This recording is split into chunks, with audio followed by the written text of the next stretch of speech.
Okay, and it says we're recording. I believe it. I believe it. Okay.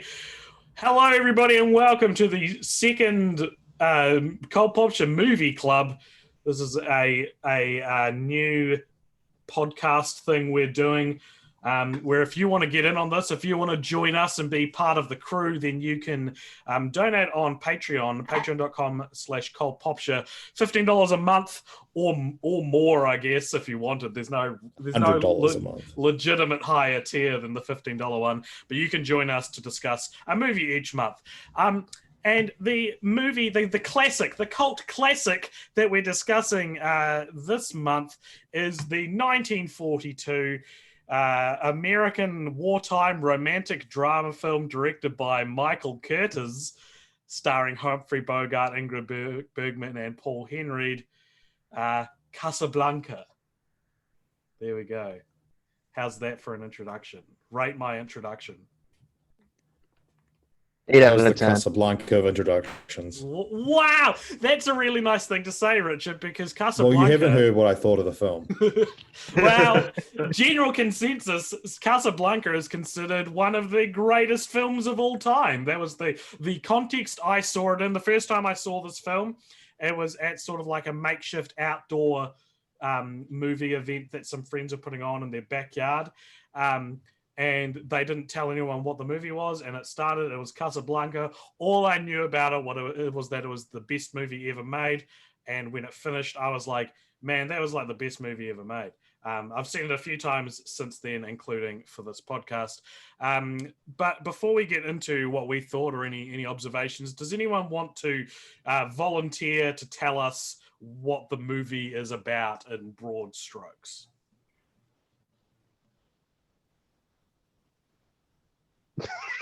Based on the way that I saw it, I cannot help you at all with the plot. How did you see it? I watched it on mute with Dark Side of the Moon, so I am the opposite of help right now. So I No, you're cannot... the best person to describe it. That's Yeah, right. Had you seen it before, Dan? A long time ago, so I was waiting for one of you to help summarize it. Okay, well, does Brent, do you want to summarize it? Yeah, I'll give it a shot. And please interrupt me whenever I get it wrong. But basically, Humphrey Bogart plays Rick, who like owns a bar in Casablanca, which is in Morocco. And yes, thank you, Richard. And it's World War II. It's like 1940. No, it's before. The movie was released in 42, I think. So it's before that. It would have been like, is it? Okay. Yeah. So it's World War II, and they're in Morocco, and it's a story about the Nazis. I'm having great difficulty with this. It's like the Nazis are coming into town. It's like there's two stories. There's a war story and how it impacts the rekindling of the love between Ingrid Bergman, Ingrid Bergman. Okay, so between her and Humphrey Bogart at and around his bar, and how he helps her and her husband, spoilers, end up escaping from the Nazis on a plane. Yeah, That's no, that's really good. But I'll take it. That's good. I'd say the main thing you didn't really describe was the city of Casablanca itself is a neutral zone in the middle of... and it's like a character in the film. It's like a character in the film. And it's a neutral zone in the middle of an otherwise Nazi-occupied area. So... to me, one of the coolest things about the film is there's this romanticism to the location, because it's in the middle of turmoil. It's this place where allies and the enemy can all both go, and no one can actually enact any laws, right? And just enjoy a drink at Rick's bar. Exactly. And so there's this kind of like there's this really interesting dynamic between all the characters, because the people running the city are corrupt, but they're not corrupt to one side or the other. They're just sort of like whatever benefits them. So there's no you can't get put in a concentration camp because of Nazis there, but you also can't leave. You can't leave Casablanca. And the main character Rick is kind of built a life there and is known for being able to get you visas. Him and what's the name of the Louis Reno, who's the Reno, the corrupt cop, basically. He that they both often work together or turn a blind eye to each other in order to let certain people go, and the crux of the story comes when Victor Laszlo, who is a war hero and has a bunch of Nazi secrets in his head, and it would be a very valuable get for the Nazis, turns up in Casablanca, and Rick has the power to save him and let him go back to America. But Laszlo is currently married to the woman that broke Rick's heart, and it is a touching story of the most cynical man in the world, putting aside his own feelings and his own selfish goals to make the world a better place. And I think that is really beautiful. I think that's what makes it one of the best movies ever, in my opinion. But hey, I'm not the only one here. So what did you guys think? Couldn't disagree more. You couldn't disagree more? Nah, it's good. Yeah, what did you think, Brent? Oh, sorry. Go ahead. I feel like that this is going to be like a reoccurring issue on cult classics. That it's just like these movies that are like, yeah, it's real good. I think there's more to talk about than that.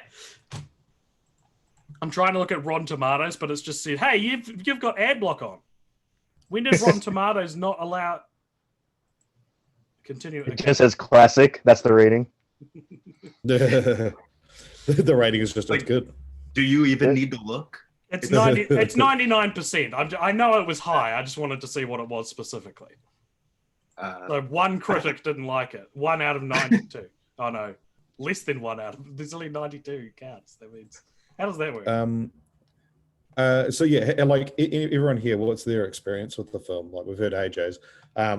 This is one of those films that I know I've seen years ago because it's one of my dad's favorite films. And he's got a DVD which has Carrot Blanca on it, which is the Looney Tunes retelling with Bugs Bunny as Rick. And I definitely remember watching that. And I remember, I remember like seeing this film years and years ago. But yeah, what about you guys? For myself, I watched it in community college a few years ago. It was for a class called like American Contemporary History or something like that, where we watched a lot of films in that class, I guess as a way to say, hey, look, films made during this time or about this time show what the mentality was. So we watched it through the eyes of Rick is an isolationist, and that was mainly how America dealt with the Nazis before we intervened in Pearl Harbor. So we're looking through it originally through that eyes. I wasn't really like taking it in as more as like seeing how it related to America and our views of we didn't really intervene until it got personal, where either with Elsa or Pearl Harbor, that's how it got personal. Wow. And then we felt like we had to intervene.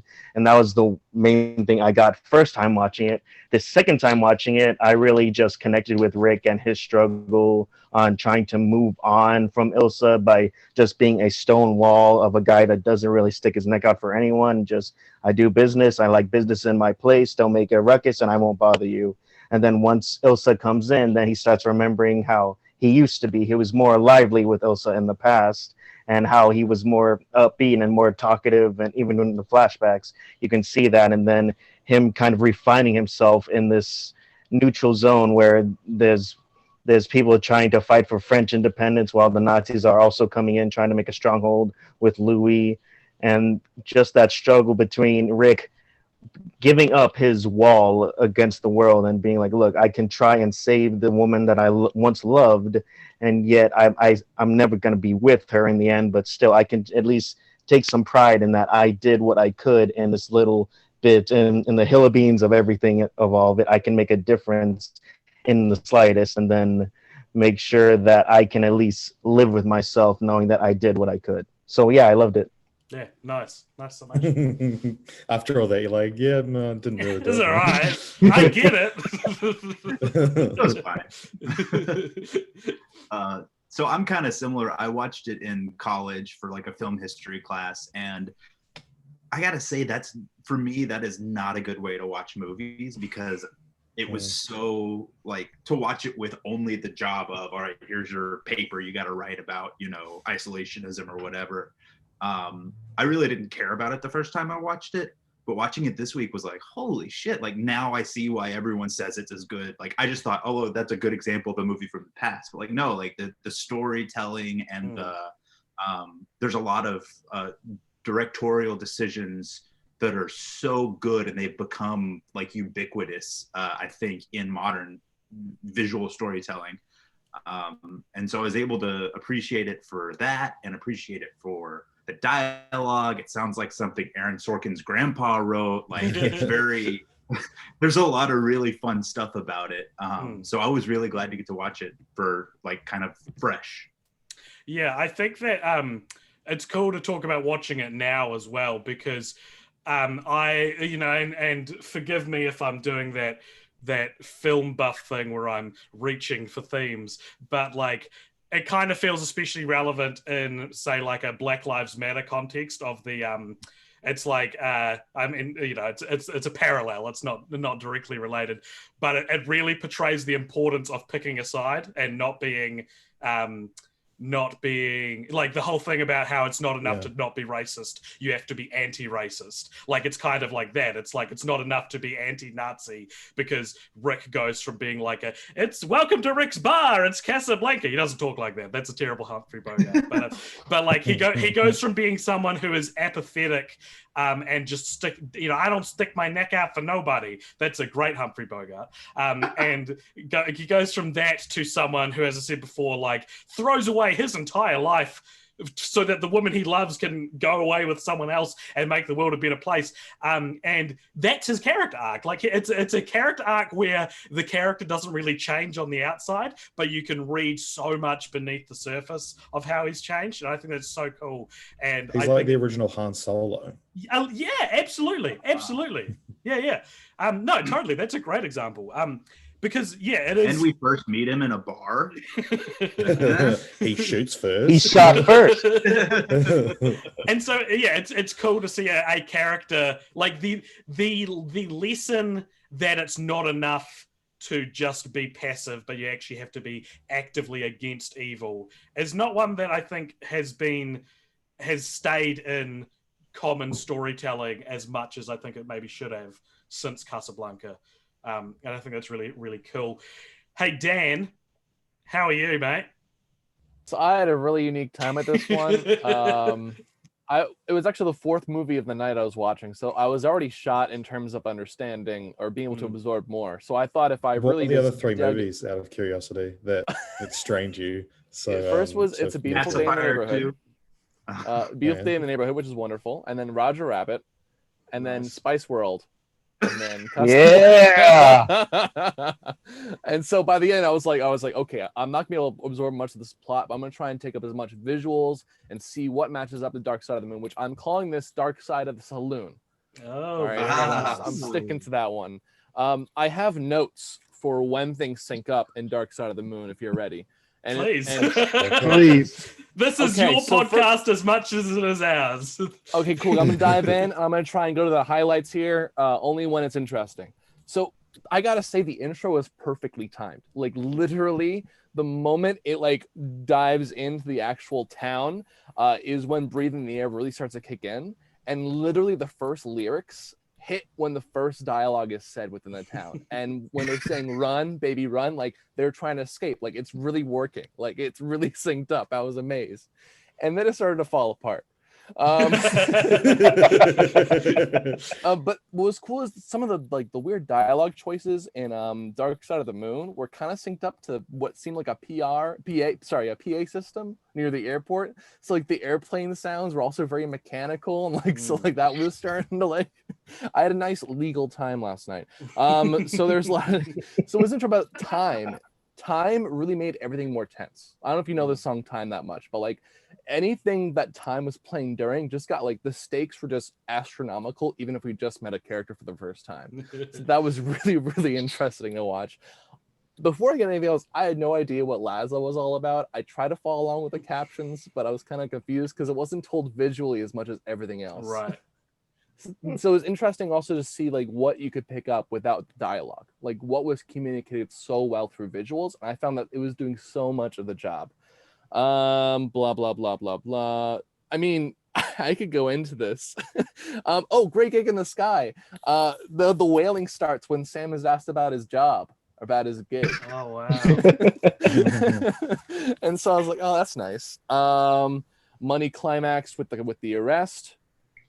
Us and Them was by far the one song that worked when it repeated twice. So the first time Us and Them played is when Ingrid Bergman, who I thought was Lauren Bacall for a while, came into the bar with her husband, and the moment they like sit down to talk, like that's when the lyrics like really kicked in for Us and Them, and it was this whole like Us and Them, and I was like, yes. The other time Us and Them kicked in was during the dueling national anthems. Right. Oh, the Lammer size. That's Yeah, so good. That's good. Like, so it really synced up.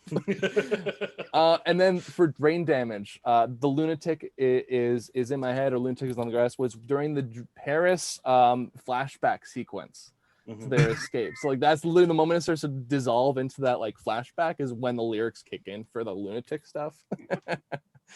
And during Eclipse, I only got a few more of these, I promise. No, it's so good. This is good. For Eclipse, which is an amazing song, when they say destroy and start to sing destroy, that's when the tanks and the military montage happens. Oh. Us and Them with the dueling. Brain Damage was... Oh, yes. That was interesting. So... The climax of Brain Damage hit when Rick and what's her name? Not Lauren Bacall, Ingrid Bergman's character, whatever her name is. Ilsa. When they embraced, like when they like reached their like agreement, like the climax of the entire album was just like hitting right there, and it was like really awesome to see. And then Eclipse played during the follow up on the couch, which was like. I was like, we already got the conclusion of the scene. Why are we seeing another scene? Again, I couldn't follow the captions very well. And then Time kicks in right at the end. And then Watch the Rain is said while they're disappearing into the fog. Wow. Like the movie ends on that. I The mean, beginning it's of a one of beautiful those things, friendship. Dark Side of the Moon works with many things. I think I got inspiration definitely from the McElroy brothers and with their Worst Idea of All Time friends who did that for Paul Blart. Mm-hmm. And I did this once before with Cats. I believe I'm the first person to try it with Cats. And you find doing things God's that work. work. You find things that work and ignore the things that don't. And I had a fun time with this, but I'm very glad to hear that my idea of the plot was close to correct. Besides, I didn't know what the hell Laszlo is all about. So I mean, all you need to know is that Laszlo's an important figure in the war effort, I guess. That's really interesting, Dan. I a couple of weeks back, I don't know if you guys listened to it, I guest starred on a podcast called Sync Floyd, where they sync up Pink Floyd, Dark Side of the Moon to every movie. And for some reason, Iron Man 3 was the one they asked me to be on. And it was so funny to right at the beginning of the film, I think Money plays. Right when it first cuts to the Mandarin's like terrorist video, and so that worked. That was amazing. Like, and when that happened, I was like, "Oh my god, it's true what they say about Dark Side of the Moon." And then it never happened again for the rest of the 2.5 hour movie. Like there was only really one good sync, and it was that. and it was real funny to just like watch scenes that should have like these powerful songs, like the climax of the film is playing one of the more gentler songs, and I was like, this is so tonally off. So I know what you mean when you say it all falls apart, but it sounded like you had more value in it than I did with Iron Man 3. So hopefully they asked me for a movie to do after that episode, and I gave them Children of Men, which kind of has this Pink Floyd influence in it already with its imagery. So I was like, maybe it'll sync up like intentionally, but I don't know. I still need to listen back to what happened on that one. I will say that out of all the movies I've tried this with Wizards of Oz and this movie and Cats by far links up the most. And, really? Yeah, Dark Side of the Jellicle Moon is a thing, and I'm standing by it. Wow. I promise. That's interesting because I guess because Cats doesn't have like a traditional story structure, so it's not like, because in a lot of films it's like, you know, if the film's the same amount of time, the climax is going to hit the same song. Whereas Cats is just like bananas. That's the point that I was going to make, Richard, was that maybe there is some like innate beat structure in the stories that we tell, so that, you know, Dark Side of the Moon does that as well, and so that's why it makes sense. But the Dadaism of Cats and the and AJ's story about Iron Man 3 kind of throw that out the window. AJ's story about Iron Man 3. What do you guys think of the iconic line, "Play it again, Sam"? Oh yes, the iconic line. Yes, I loved hearing it. Yeah, it was great, like hearing it and seeing the actual context, wasn't it? It was funny when I watched it in school. The guy started before he played. He goes, "Look, never says play it again, Sam. I just want you to know, if you know this movie for one thing, don't make it be known for that, because it doesn't exist." I watched. There's a movie called "Play It Again, Sam," though, which is like a based on Casablanca. I watched this with my flatmate, who's not a big movie guy, and I was like, everyone thinks they say "play it again, Sam," but he doesn't actually say it, and he thought that was so funny. And he's got a pretty short attention span, but he watched until the final 20 minutes, and then was like, I gotta go. And I was like, but the ending's so good. But you know, like people who don't like movies, they don't value that. They don't value seeing the whole thing, even if it's really good. I was gonna say, I thought the most iconic line was "Here's looking at you, kid." Yeah, it is. When that hit, I was like, oh, there's the line. Let's say it a couple of times in there. And he asked about that as well. He's like, what does that actually mean? And I was like, it's like toasting to how beautiful you are. Here's to looking at you, right? That's what it means, right? Yeah. Yeah, okay, good. And then there's and then also obviously there's the beginning of Beautiful Friendship. Yes, and all the gin bars, all the gin joints, and all the gin joints, and all the towns, and all the world. And because like the other famous quotation of that usually leaves off of all the towns. There's and all the. It's also a Fall Out Boy song. Yeah. What were you saying, Brett? Yeah. Can you just scrub back real quick? I don't know. We were talking about here's looking at you, kid. All the gin joints. Oh, yeah. Okay. It sounds like in the movie, like it's obviously it's a refrain. They use it several times, and it kind of like encapsulates whatever this feeling is. But I don't really know what it means. It doesn't feel like he's actually saying anything. It feels like there's famously, and I don't know if it's true or not, but there's a story about when they would make the Star Trek scripts, they would have it written out. So it was like, I need you to science the science thing. And then they would just fill it in with words that sounded like science words. That's what this feels like. Here's looking at you. Like it's some romantic notion, but it doesn't mean anything at all. Yeah, like I think I kind of got that because it's repeated a few times. It feels like something that was said a lot during their like relationship, and so the meaning of it like evolves. And so when you get like the final one, because it's interesting because it's one of those ones that it's one of those lines that we had this like with Taxi Driver last month, where it's a line you've obviously heard like a million times, but seeing the actual context, sometimes you're like, why is that an iconic line? But this is an interesting one because it's like clearly the last instance of it in the film is the like iconic one. And I think it's like when it's got all this meaning of like goodbye behind it. Yeah, for sure. Yeah. But yeah, it feels like something cute they used to say that it's like, and now it has all this weight because it's the last time he's even going to say it to her. Wow, Richard, did you know it maybe wasn't going to be the last time he would say it to her, because Casablanca is famous for being like a one shot. You know, they never really continued the story. There's a play called. That's what it's famous for. People go, Casablanca, and you go, oh, the film with no sequel. The film with no sequel. I think there's a play called At Rick's or something like that, and there's a play called Everybody Comes to Rick's. Everybody Comes to Rick's, based on. Yes, and it predates Casablanca. Okay, there you go. And then there's Play It Again, Sam, which is a different thing as well. I don't think it's a Woody Allen movie. Right. But there is this is an article I remember reading on cracked.com back in its heyday, which it's an article called 6 Insane Sequels That Almost Ruined Classic Movies, because Warner Bros. Seriously considered doing a sequel to Casablanca called Brazzaville. And tell me, I'll read an excerpt from this article and you guys tell me what you think of it.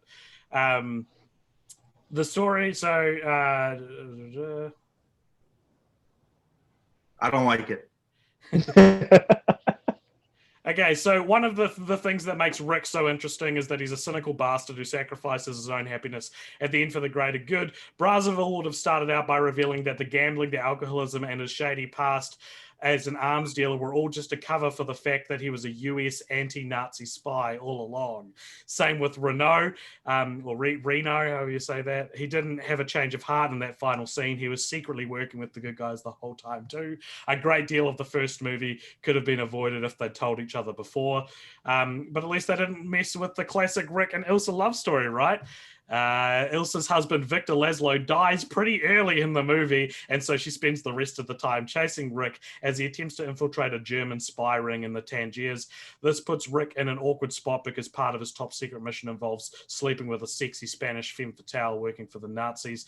So in a complete rehash of the love triangle from the first movie, Rick loves Elsa but can't tell her because that would compromise the mission, and Elsa loves Rick but decides to let him go for the greater good. However, Rick's sexy Spanish Nazi girlfriend ends up taking a bullet for him during the final confrontation with German spies, and with that, Rick and Ilsa are finally free to be together and are last seen on a boat heading for America, and a perfect happy ending. It is the anti-Casablanca, and Humphrey Bogart had signed up to do it. He actually signed? Listen, while I heard this, all I can think about was how To Have and Have Not is actually probably a better spiritual sequel than this. What is that? To Have and Have Not is a 1944 movie starring Humphrey Bogart as he plays a politically neutral person off in a Nazi-controlled French town as he's smuggling things. And then Lauren Bacall, who became his actual wife, came in and changed his mind. Wow. There's also a couple of like unofficial remake kind of things. There's Casablanca 1980, which is a South American set retooling of Casablanca starring Charles Bronson, and then Havana, which is another kind of just stars Robert Redford.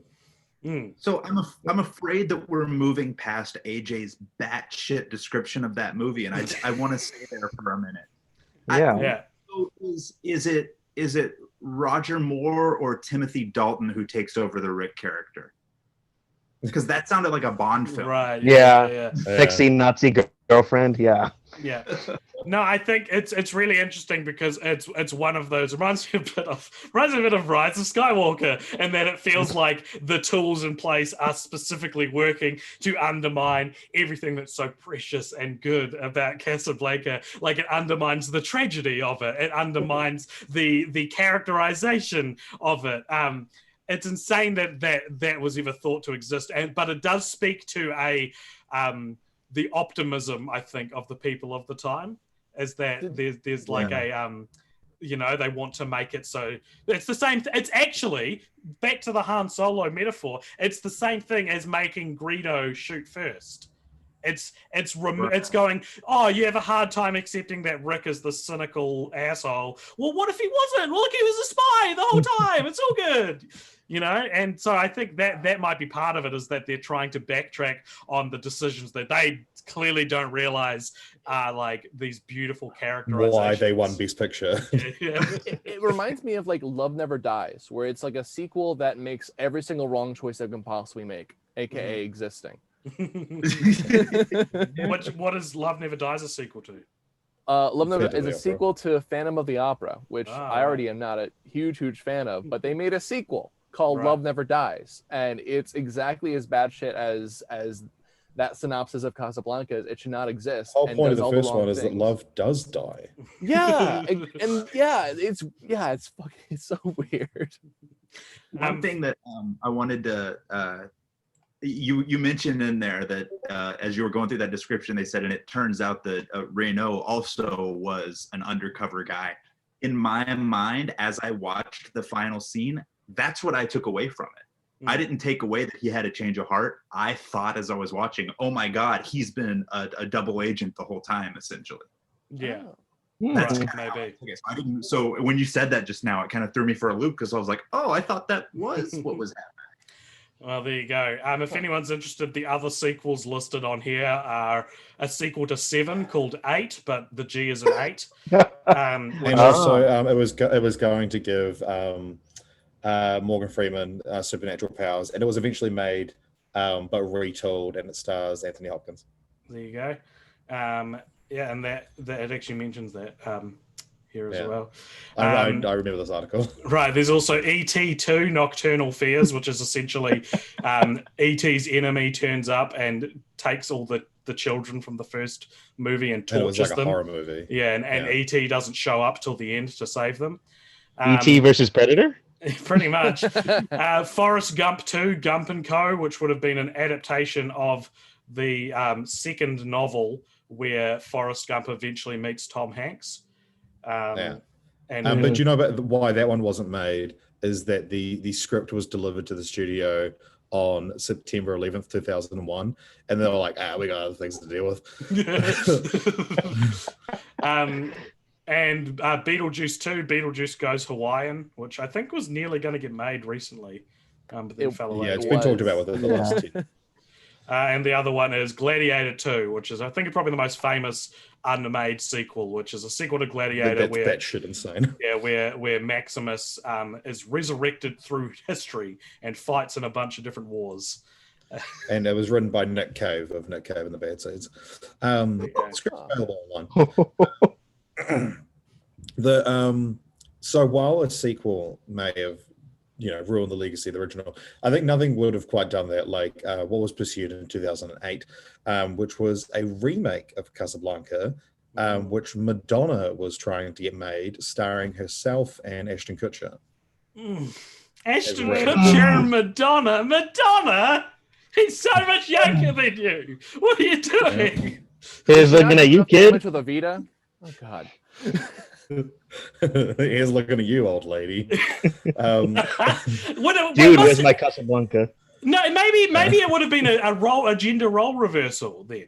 Surely that's the only way. Her is Ilsa and Hannah says, unless they flipped the roles that they play, but they would have played those characters. If you flip the dynamic, that's not necessarily an uninteresting way to look at it. I'm sure it wouldn't have been the revered classic, but it would also be set in Iraq, and every single studio turned it down.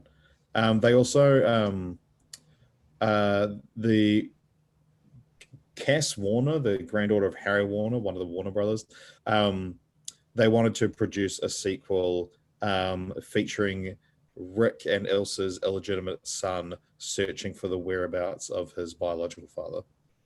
Right. I think that's the best idea I've heard yet for a Casablanca sequel, and that it's still not very good. It's a pretty good idea. Yeah, no, exactly. It's one interesting thing that I think Casablanca has that I can't think of another movie I've seen Well, and actually, no, there probably are movies that I've lived through. But what I'm getting is what's interesting about Casablanca is that it came out during the war, so it's not made with the foresight of what's going to happen. Right. Well, the foresight at the time, but now it'd be hindsight. Speaking of that, I just found on Wikipedia. Did you talk about the Irish and German cuts of this film yet? No, not yet. So You've been here the whole Ireland time. banned the film because they were neutral by portraying Nazi Germany and Vinci France in a sinister light. So they made some cuts to dialogue and cut a scene, and then in Germany they released a heavily edited version in 1952 where all scenes with Nazis were removed, along with most references to World War II. Important plot points were altered, and when the dialogue was dubbed into German, Laszlo was not a resistant fighter from Nazi concentration camp, but he was a Norwegian atomic physicist who was being pursued by Interpol after he broke out of jail. It's 25 minutes shorter. Okay. And the real Casablanca was not released in Germany until 1975. You definitely could retool the story so that it's not picking a side, which I think is fundamentally against the spirit of the film, but you could still tell the story, but not by cutting stuff out. Like they cut out every scene with Germans, so that just the ending doesn't happen. The best part of the film, the slam dunk that is the ending of Casablanca just doesn't happen. That's crazy. That's awesome. So the fact that it came out in 1942, set in 1941, like that's not even halfway through the World War II.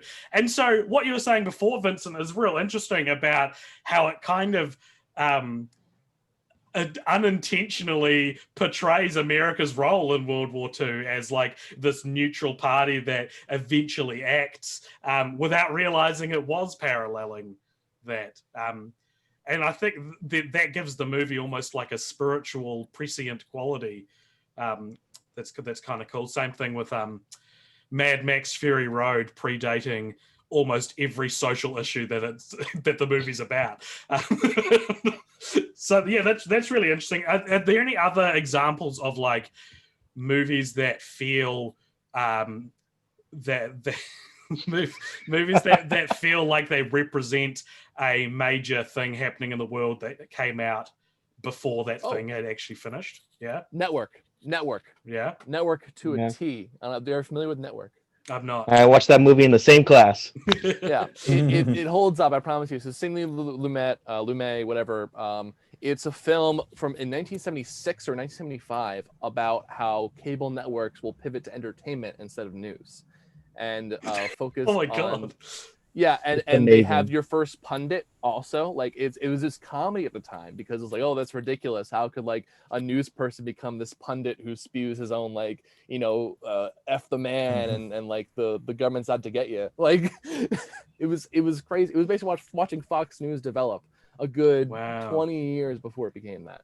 It's crazy. That is spooky. I need to watch that. When did that come out? Like 1975. I didn't even know that cable was ever not solely entertainment. And I have a TV degree. It was the first movie. It was 76. It was the first movie where someone won an Oscar posthumously because one of the main actors died before the Oscars, and he won the award. That's why he won it. To your point, AJ. Cable really allowed for the expanse of what's essentially punditry because the FCC requirements were different for if you were a terrestrial television station like ABC, NBC, DuPont Network, whatever, versus being on cable. You weren't as restricted by the law, so you could do more editorial stuff, right? Which led to things like Fox News. Yeah. So unlike other kind of like revered classics, Casablanca was sort of loved from the get-go. Like the reception to it was always positive, which you don't see often with something like It's a Wonderful Life. Was like 3 years old before it gained the well, it's because it was cheap to put on PBS. Yeah, and now that's considered like a triumph of storytelling. Same we've talked about before with The Shawshank Redemption flopped that sort of thing before it was nominated for Best Picture. And Casablanca won Best Picture, as mentioned before. It also won Best Director for Michael Curtiz and Best Writing and Screenplay. So that's pretty cool. That was at the 16th Academy Awards. Look how far we've come, eh? Wow. Really makes you think. It was also nominated for Best Actor, Best Supporting Actor for Claude Rains, who was Renault. The Invisible Man. Was he? According to Science Fiction Double Feature picture show from Rocky Horror. Also nominated for Best... Jerry won their first award there. Best Cinematography, Best Film Editing, and Best Score as well. So yeah, the legacy of Casablanca feels like a very pure example of a best movie of all time. You know, like it's still textbook Oscar written in my notes. Yeah. It's a timeless story. It's a timeless story. It has the benefit of being about one of the most like clear-cut wars that was. Like, because a lot of wars are morally ambiguous, right? This one, it's like, there's a bad guy, there's the Nazis. And so it has the benefit. Well, he asked. it's true. And so it's a very easy story. It's a very easy story to, what am I trying to say? Like, you tell the audience, hey, it's World War II. The audience goes, oh, these are the stakes, right? And I mean, it came out during World War II as well. Because I watched a video recently by Now You See It, and it was talking about how World War II movies have all these classics, right? There's Saving Private Ryan, there's Schindler's List, and a bunch of other movies that aren't by Spielberg about World War II from all these different time periods. Sorry, as I'm sure you guys have seen. Band of Brothers. The Pacific. Been really entrenched in World War II and Steven Spielberg recently. But like some of the best movies of all time are about World War II because World War II is imbued with themes of heroism and overcoming a great oppressor, you know. And there are some of the best films of all time are about the Vietnam War because the Vietnam War is this complicated thing where it's like the US were the bad guys and it's the story of these conflicting ideas and soldiers not wanting to be there committing these acts of atrocity, you know. So you've got Apocalypse Now, you've got The Deer Hunter and things like that. Forrest Gump. A little bit though, right? Like totally. Yeah. And the video was talking about how the Iraq War does not have any of the greatest movies of all time made about it yet because America is yet to admit what their position in the Iraq War actually was. And so Iraq War movies are all about specialists in the field. They're about a bomb. Like Zero Dark 30 and shit. Zero Dark 30 and The Hurt Locker, which are about, or American Sniper, which is about the best sniper in Iraq, you know. Or The Report about someone who literally finds up the torture reports and dug them up. There you go. So the video is sort of saying the closest we've got to a good Iraq War movie or a great Iraq War movie is Jarhead, which is technically the Gulf War, but is about the same problem because it's about meathead soldiers conscripted after high school who go because they want to kill someone and then lose their soul to it, you know? And it's like, and then the sequels are about like, fucking no, it's real cool to kill people. So I don't know, I think that was a bit of a tangent, but I do think it's cool that Casablanca has the benefit of being set in a very clear-cut war. And I mean made during there's the war. There's a line in the movie, AJ, that made me I just wrote this just as the quote itself because it kind of encapsulates that feeling. I think he says, I think it was Renault was talking to Laszlo, or maybe it was Rick, I can't remember, but they were talking about getting the immigration documents. And he says, it would take a miracle to get you out of Casablanca, and the Germans have outlawed miracles. Like, it's so clear as to how what the stakes are, like you said, and who's the good guy and who's the bad guy. Hello? Is the good guy. His name is Mel. Mel, what did Mel think of Casablanca? Yeah, did you watch it with me, bud? No. No, he did not. He was left him speechless. This is going to be flashbacks to my work meetings during lockdown where my boss's children would run in. Flashbacks to lockdown. Aren't we still in lockdown? Yeah. We're What are you free, talking about, baby! Yeah, lockdown. Oh god, that's a distant memory. Eh? God, what was that? Like the Vietnam War. Yeah. Cool. Okay, so we'll maybe wrap up the podcast here in case, unless anyone has anything else they want to mention about Casablanca. I think another reason why it's held the test of time is because that thing of Rick looking back at a previous part of himself and liking that part, like trying to relive again. And all of us have that moment where it's like, those were the good old days, or that relationship was like, I could have done more with that relationship. And maybe if I can maybe rekindle this thing, but at the end of the day, I really can't go back.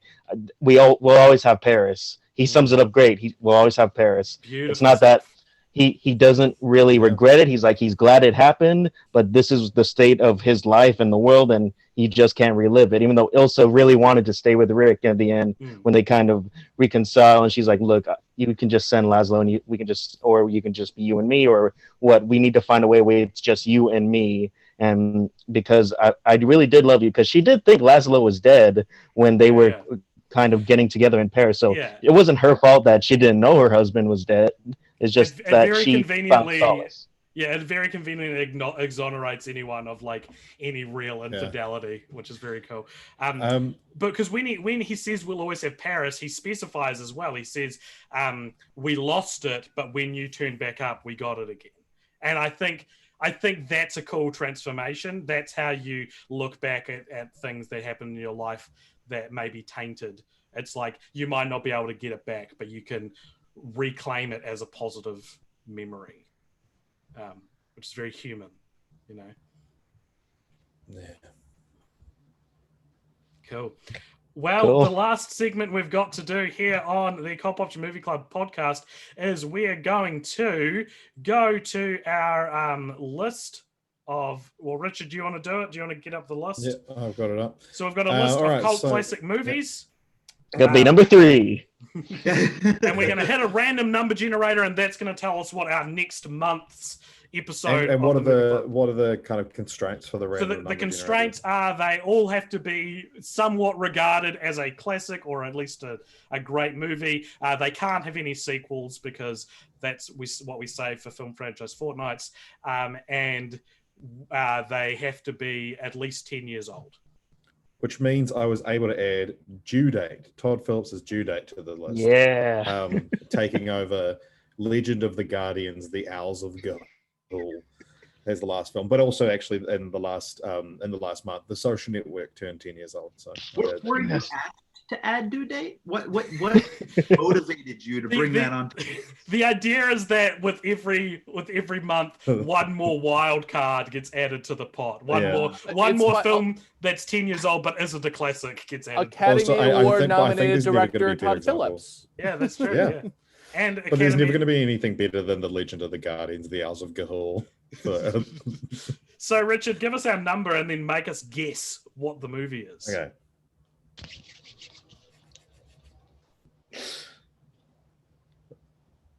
You're right. How many numbers are there?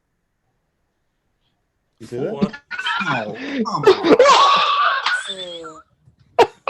Number 4. How many movies are there on the list? There's something like 200, right? There's 204. All right. Well, what's movie number 4, dude? Okay, so it's an old movie as well. It's also so Casablanca and Citizen Kane are obviously two of the ones that come up when you talk about the greatest movie of all time. This one also has been thrown into conversation. It's been crowned the greatest movie of all time by some places. I have a guess. I know. I guess Godfather. Well. No, wait, and they can't be sequels. No. I messed up. I can't listen. What do you think, AJ? I think it's Vertigo. It is Vertigo. There you go. Oh, I've never seen Vertigo. This is exciting. Me either.